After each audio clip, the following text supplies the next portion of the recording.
El propósito. No se perdió en Adán. O sea, vamos, no lo perdió Dios, no dejó de mantenerlo. Su propósito se mantenía allí. Aunque estábamos en Adán, y como su propósito es eterno, entonces dijo, mi propósito ha de cumplirse. O sea, esta gente yo la he creado para que gobierne.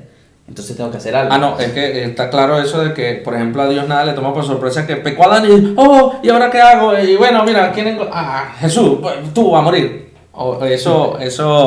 Bueno, hay quienes sí piensan así, creen que ha sido de esa forma, pero no, claro, el propósito de Dios no muere allí, precisamente era parte del propósito, ¿no? Que todo esto ocurriera para que viniera la restitución. Aunque no sea tan entendible, aunque no sea tan fácil de comprender, que es uno de los problemas que a veces nosotros tenemos, que cuando algo no me encaja, si yo digo, no me entra a la cabeza, digo, entonces tiendo a rechazarlo. Y no necesariamente, hay cosas que están en las escrituras nos lo muestran. Voy a poner un ejemplo, el tema de la Trinidad. Explicar el misterio de la Trinidad, haciendo un paréntesis, explicarlo no es fácil. Explicarlo, ¿por qué? Porque significa así, argumentar racionalmente para que alguien comprenda, con lógica eso. Y cuando se intenta hacerlo, o la otra persona intenta comprenderlo con lógica, aquí no recibe, ya va, pero ¿cómo? Padre es Dios, Hijo es Dios. No. Ahora, pero el hecho de que yo no lo comprenda quiere decir que lo niegue.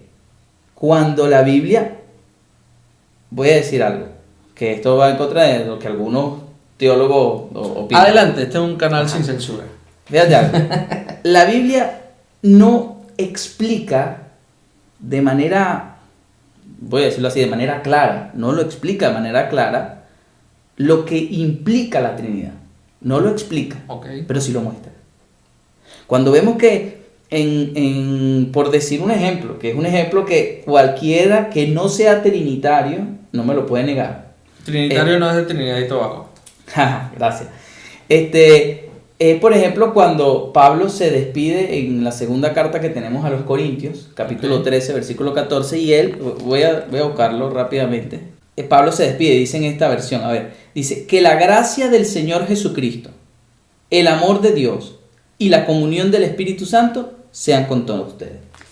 Si eso no es... los tres. Si eso no es, exacto, una despedida trinitaria, pues que alguien me diga qué es.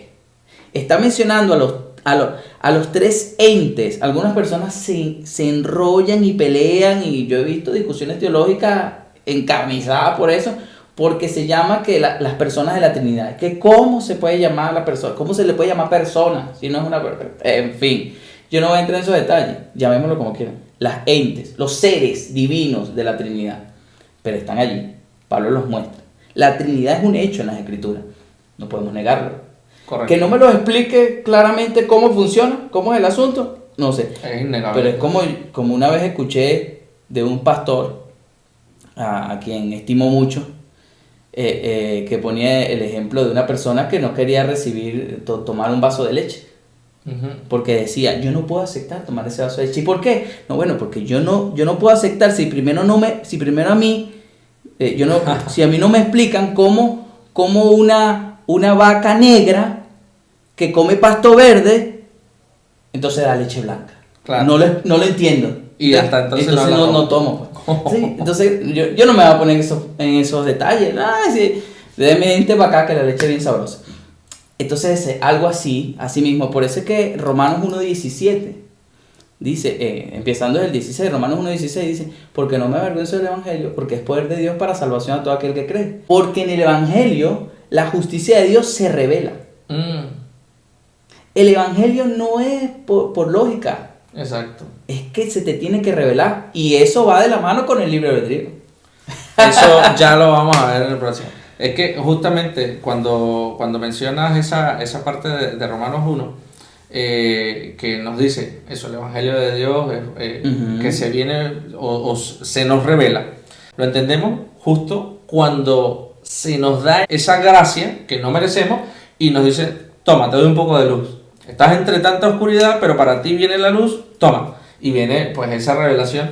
Y de allí en que, justamente con respecto a lo del propósito, que entonces muchas veces tratamos de forzar a personas, o incluso nosotros mismos tratamos de, es que yo tengo que cumplir algo, es que yo tengo que hacer algo, es que aquel fulanito, aquel menganito, o como también está incluso escrituralmente aparece, cree y será salvo tú y tu casa.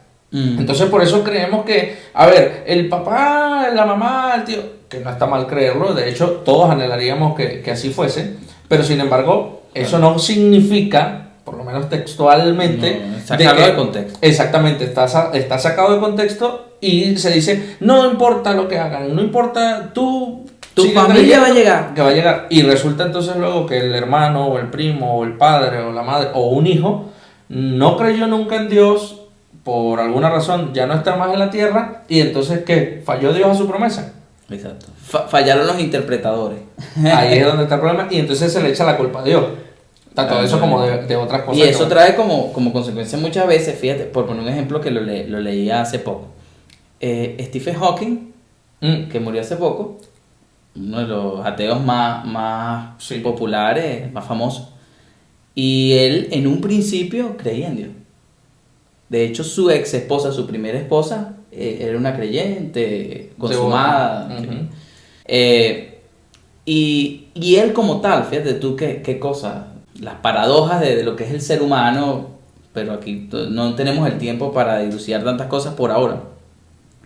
Que él mismo, el diagnóstico, leí pues, que el diagnóstico que él tenía, la enfermedad que él tenía, se daba de 1 a 2 años de vida.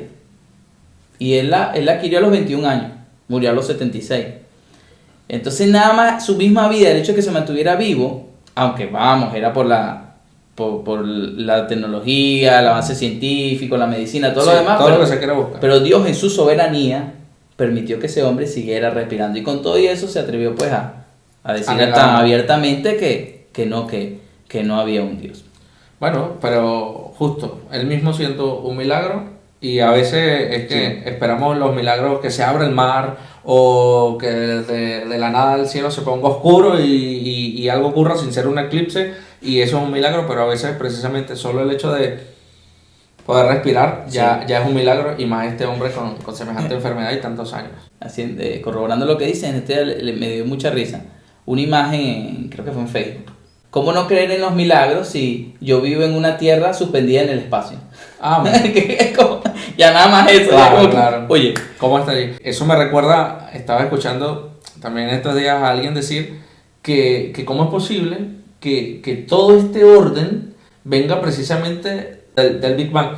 Y claro, esta persona, y yo no quiero hacer burla de las personas que creen en la evolución y todo esto, que no está precisamente en nuestras creencias, porque confiamos en que fue Dios y es Dios el creador, y que precisamente nos pone en esta tierra con un propósito.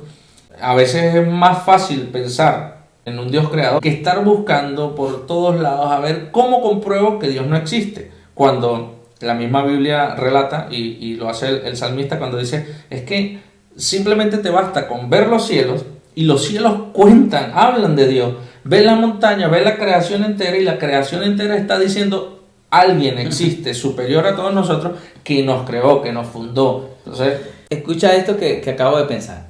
El niño es sencillo, cree lo que tú le enseñas. Y por eso Jesús decía que debemos ser como niños a entrar al reino.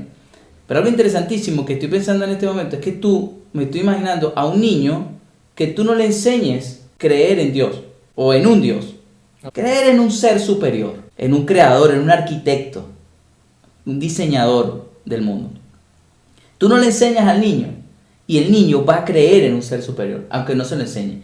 A nosotros se nos ha dicho de manera general, y eso lo dicen los humanistas, los filósofos, hablan de que la fe en Dios es algo que se les ha enseñado, y que se nos ha enseñado desde que... Y es verdad que se nos enseña. Claro. Entonces parece ser que decimos que si no se nos hubiese enseñado no lo creíamos, mentira. Además, yo me atrevería a decir algo. El ateísmo sí se enseña. Eso, por supuesto, tienes que negar todas las cosas. Entonces tú tienes que buscar, y además de que, si lo buscaras con objetividad, te encontraras, como bien, y no me está pagando por la publicidad, pero pueden leer el libro de Josh McDowell, Evidencia que exige un veredicto. Mientras más busca, un hombre de ciencia, mientras más busca, se va a encontrar definitivamente que hay un creador. Entonces, yo digo, lo que quiero decir acá que de pronto que el ateísmo sí se enseña.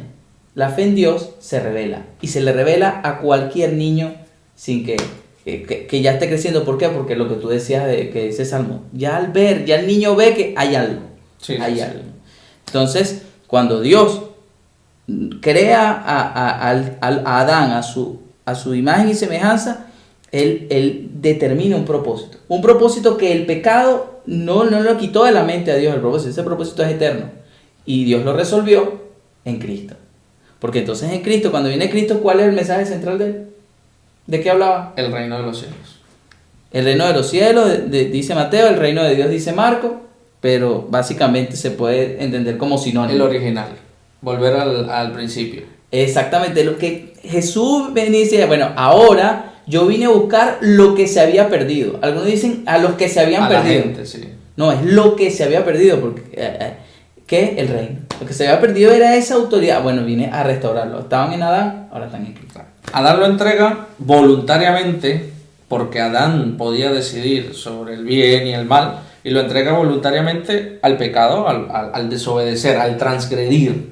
Uh-huh. Es lo que venimos comentando, pero precisamente luego, años después, Jesucristo viene a buscar lo que se había perdido, a retomar la autoridad que nunca, por decirlo así, debió perderla al hombre, pero precisamente al tomar la decisión incorrecta, pues la entrega. Y ahora luego Cristo viene y toma la decisión correcta, y es decir, yo no voy a pecar, no voy a transgredir, tengo libre albedrío y yo decido por esto.